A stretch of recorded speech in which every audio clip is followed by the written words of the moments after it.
اگر دجلہ کے کنارے ایک بکری کا بچہ بھی پیاسا مر گیا اس کا حساب بھی عمر سے لیا جائے گا۔ حضرت عمر نکلے یروشلم میں، ایک اونٹ ہے ایک غلام ہے، کبھی وہ سوار ہوتا ہے کبھی آپ باری مقرر کی ہے۔ جب قریب پہنچے یروشلم کے تو عمر کی باری نکیل پکڑنے کی اور غلام کی باری اوپر سوار ہونے کی آ گئی۔ غلام نے کہا آقا میں مرضی سے اپنی باری چھوڑتا ہوں، آپ آ جائیں، دشمنوں کے مفتوحہ علاقے میں آ رہے ہیں، تازہ تازہ علاقہ فتح ہوا ہے، اسلام کی شان و شوکت ظاہر ہو۔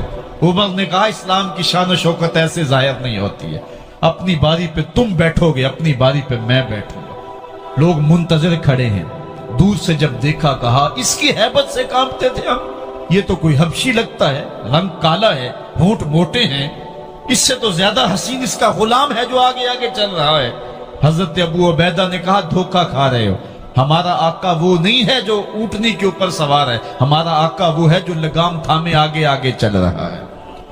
حضرت عمر رضی اللہ تعالیٰ عنہ کو آگے بڑھ کے جابیہ کے مقام پہ حضرت ابو عبیدہ بن جراح نے استقبال کیا، تو حضرت عمر آگے بڑھے اور انہوں نے آگے بڑھ کر کے حضرت ابو عبیدہ کے دونوں کندھوں پہ ہاتھ رکھا، اور سنو حضرت عمر نے کیا کہا لا الہ الا اللہ انا کنا اذل قوم فاعزنا اللہ بالاسلام۔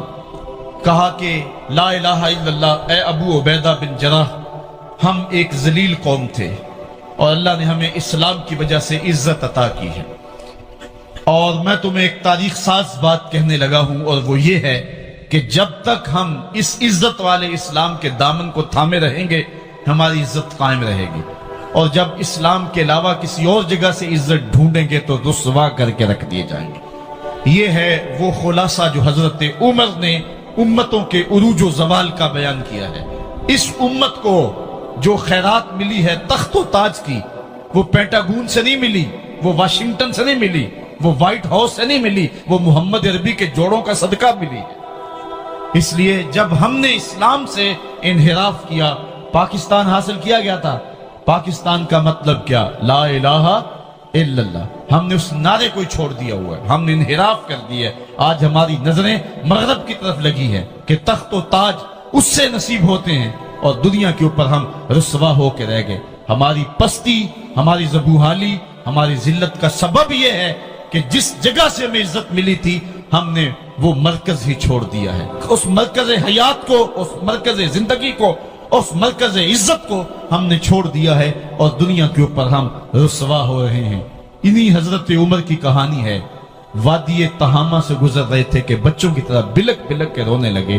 کہا عمر جوان آدمی ہو اور بچوں کی طرح بلک کے رو رہے ہو؟ کہا تم نہیں جانتے، مجھے بچپن کی کہانی یاد آ گئی۔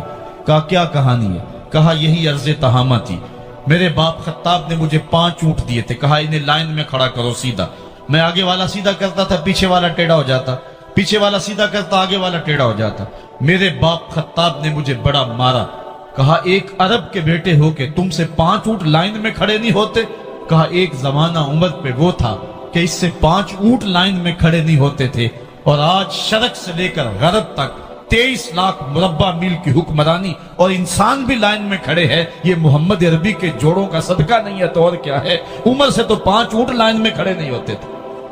حضرت عمر رضی اللہ تعالیٰ عنہ جب ایمان لائے تو آپ نے ایک ایک کافر کے گھر کے دروازے پہ کھڑے ہو کے کہا، جب کوئی بھی شخص مسلمان ہوتا تو کفار اس کو مارتے، زود و کوب کرتے، ظلم کرتے، ستم